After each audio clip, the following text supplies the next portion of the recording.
The West Virginia Mountaineers have done it again. They've landed another big-time player in the 2024 class. This time, it's a 4-star composite edge rusher. I've got a special guest that's going to come on and talk about that right after the intro on this episode of Mountaineer Paul Talks Football. This is for Cameron.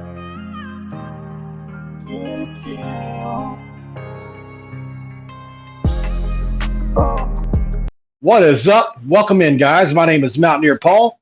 You've landed once again here at Mountaineer Paul Talks Football. Before we get started, guys, I have to say something really important. Thank you for 1,000 subscribers. It's a goal of mine.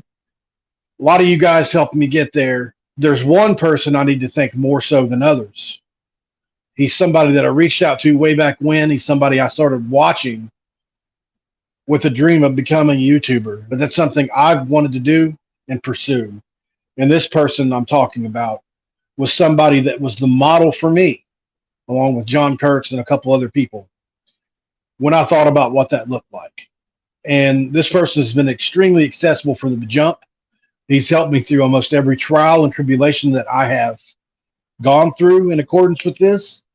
And I'm going to bring him on for a special 1,000 episode thank you. And what better way to do it than celebrate a new recruit? We're talking about none other than Coos from Coos' Corner. What's up, man? What's up, man? We're celebrating 1,000 subs, buddy. We're going to party down, baby. Party down. Even have a shot of water to celebrate. Yeah. I had a Gatorade and I left it in the fridge. But, man, I just wanted, people to know how much you mean to me as a friend, as a partner on Hoops from the Hills. Never would have seen us being as successful as we have on that show, much less this one, man. And thank you for helping me along through all this. Oh, absolutely, man. That goes both ways. You've helped me out a lot too. And we developed a good friendship outside of just our partnership, and more to come, man. We're not stopping anytime soon. Hoops from the Hills we're going to blow that baby up. That's our plan. And we'll continue to support each other. This upcoming season is going to be big for that. No doubt. Some football news to talk about today, man. We got football news to talk about, and Coos is going to be at the operation desk. He's going to be bringing up stuff to look at while we talk about this. We're talking about Obinna Onwuka, somebody that out of Maryland, close to home, still recruiting the regional area like it's part of their playbook. This kid's 6'3", 235 pounds, 25 pounds, depending on where you look at. He's a 4-star player, according to the composite. Really, really good player. Coos, what was your reaction when you found out this kid finally committed, even though he'd been crystal balled quite a while? Yeah, they crystal balled him to us a few days ago or a couple of days ago, and as you see the picture on the screen there of his commitment from his Twitter account there, his social media. But yeah, Brian Doan, all the guys at 24/7 has crystal balled him. I think other services had as well, Rivals, the others. But, it's official now, and I feel good about it, man. I mean, I watched a little bit of film on this kid. Haven't got to watch it extensively, but I did watch a few clips and a few minutes of video, and I tell you, he jumps out on the screen with his size. I mean, the kid's already 236 pounds, according to 24/7 Sports, and I think he's 6'2" tall. I mean, he's just 6'3". 6'3". Sorry, 6'3", 236. And I think he's got the size. If he wanted to play bandit, he'd be ready to play today. But he spent most of his high school career playing with his hand in the dirt, playing an edge rusher position, defensive end type position. So that's probably where they'll put him. And I think he could add even more weight on, add another 20 pounds of weight, get up to about 255. And he could be. I think he's got the ability to be a stud, man. He has really good hands. He's strong. He just pancakes guys at his high school, and he plays at a high level in high school in Maryland. So he's played against pretty good competition. And I agree. One other thing I'll say about him real quick before we go to the article is another thing I noticed on tape is how well he sets the edge. He is extremely good against the run for a guy his size, playing in the down on the line like that. He really is really good about setting the edge, staying at home, not over pursuing. And then when he does pursue, his athletic ability comes to the forefront. I looked at his profile a year ago, and he only had his top 4 was like Marshall, UAB, teams like that. So he's experienced a jump in recruiting over the last year. And I think you can expect after this year to next, probably a similar jump. So I think, once he lands with WVU, some bigger schools obviously going to come calling. We'll see if they can hold on this time next year. Yeah. 247 Sports wrote an article about that. You were talking about his recruiting real quick, though, as I'm pulling it up. I saw where Boston College and Virginia Tech had entered the fray for him, and had offered him, actually. So, but like you said previously, the only thing he had was basically group of 5 schools in West Virginia. So it was really cool to see. Brian Doan with 24/7 Sports wrote just a little while earlier today, actually, about the commitment. Edge rusher Obinna Onwuka commits to West Virginia. As Obinna Onwuka reflected on his visit to West Virginia and looked ahead to visits later this month, the Upper Marlboro Maryland Flowers edge rusher kept coming back to the same thing. His official visit to West Virginia was perfect, and he saw enough and wanted to be a Mountaineer, so he changed his plans. I'm not going to go through this word for word, but he had initially planned to wait until the start of July to make his decision, but he loved what he saw at West Virginia and decided to go ahead and pull the trigger on his commitment now. He had already spoken to defensive line coach Andrew Jackson, defensive coordinator Jordan Leslie. I think the lead recruiter, if I'm not mistaken, was Shadon Brown. And here's a quote from him. It says, from Onwuka, it says, "It's the right pick because I feel like it's a place where I can come and impact early. It's close to home, so why not? Everyone on the WVU staff are all amazing people." I mean, just really cool story, man. And we needed, it's a position we need, obviously, right? I see down there where Sonny Redwood served as his host. Yeah.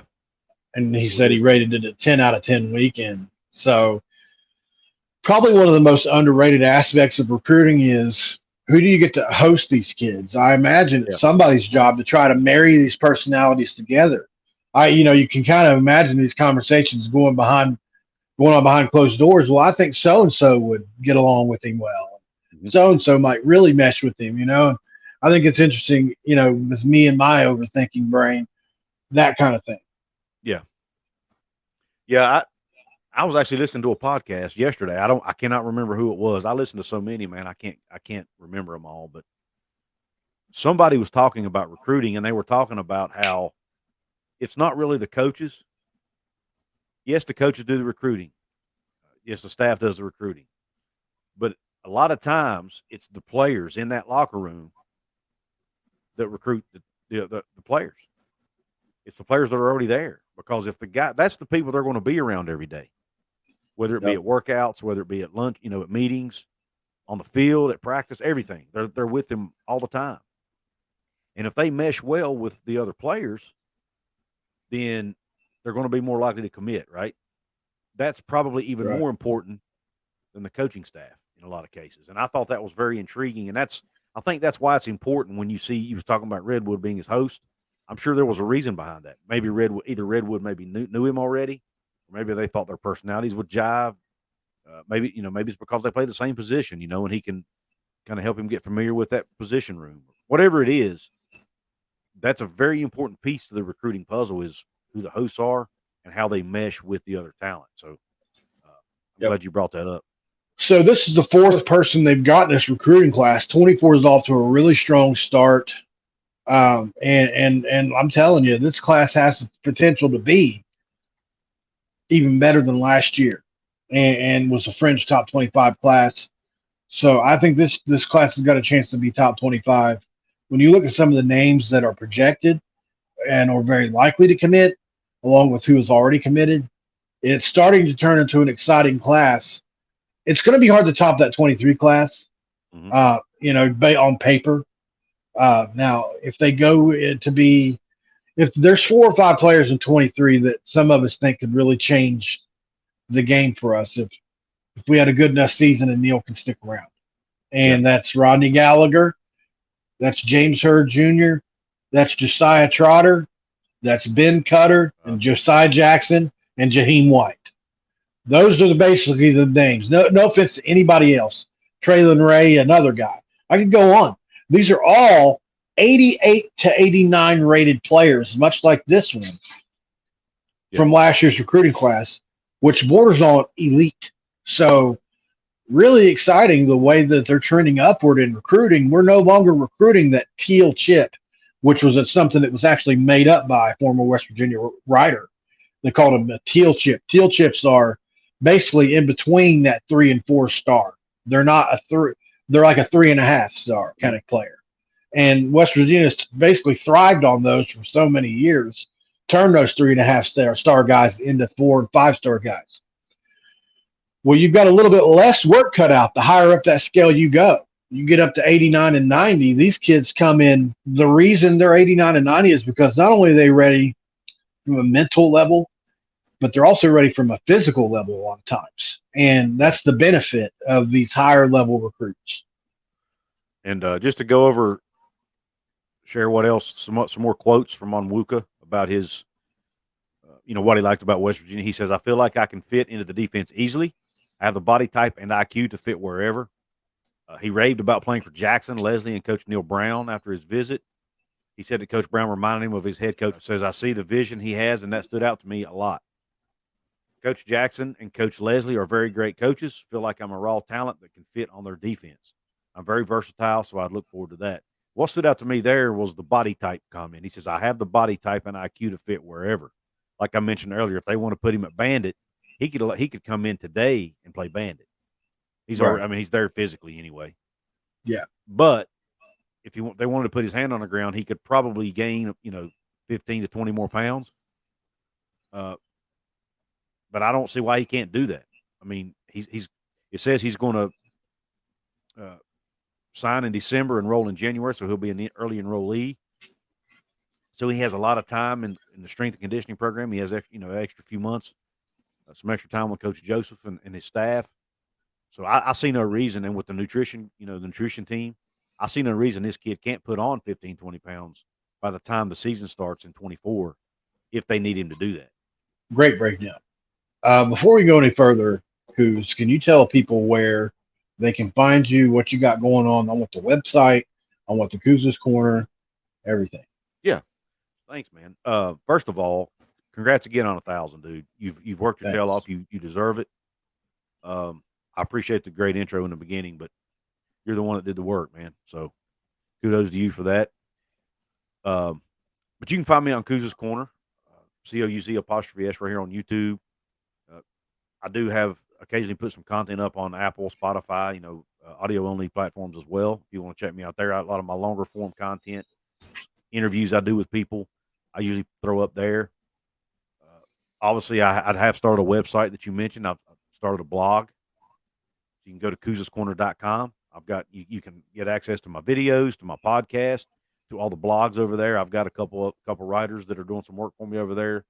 I wrote a few myself. I've got a Baylor guy who writes a lot of stuff on Baylor. If you want to keep up with Baylor athletics, and I've added a few. I'm adding some writers as we speak, actually. So yeah, go check me out. And I appreciate the opportunity to do that. And I'm on Twitter at Coos206. If you want to interact with me on social media. No problem, man. And just like with Coos, guys, if you don't mind, please hit that like button. We always need the algorithm to be fed in order to get these videos out to the masses. This is my first monetized video. Why not make it a good one? Drop a comment below, subscribe to the channel, and share it. Make sure your notifications are on. We're going to continue to post comments to this channel on a weekly basis, probably going to turn into more of a daily basis type thing now that we head into the football season full steam ahead. A lot of different stuff we can talk about in the weeks to come, and some stuff that we haven't even touched on yet, which I think Coos is going to be getting onto his channel here sometime today or tomorrow. So a lot of stuff to be looking for, guys. And like I said, thank you guys for helping me get to 1,000. When you first start out, 1,000 people seem like a lot to get to subscribe, actually do an action and watch you. And like Coos says, sometimes I struggle to figure out why that is. But all joking aside, we appreciate it from the bottom of our hearts. Coos, anything else you want to add about this kid or the recruitment? Not really. I mean, I just think it shows that this staff is, doing a good job recruiting high school players. Now, if they can just improve player retention at West Virginia, I think the future's bright. I really do. I think the infrastructure's in place. Yeah. Now they just got to get it done on the field, and hopefully, Absolutely. this kid will go a long way in making that happen. Absolutely. Well, guys, thank you once again for all that you've done for me. This has been another episode of Mountaineer Paul Talks Football. This episode is over, and Coos and I are out. This is for Cameron. Cam.